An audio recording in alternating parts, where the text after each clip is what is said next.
What's up, YouTube? So this is a follow-up to my previous video on cleaning the 72-pin connector on the NES.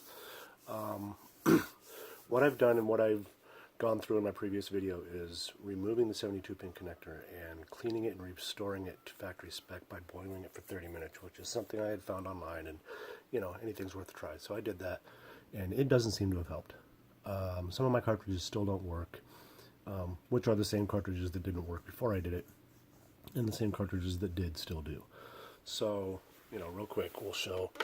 I have Super Mario Brothers Duck Hunt. That works just fine. Always has, as you can see.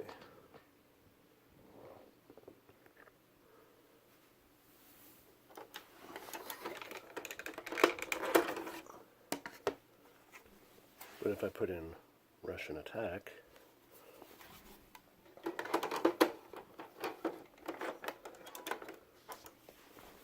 purple screen of death every time, always has. So that's the result. It didn't work. Not saying not to try it. You know, I have heard from some people that it did, but they had to do it a few times. So that's my result. Thanks for watching. Take care.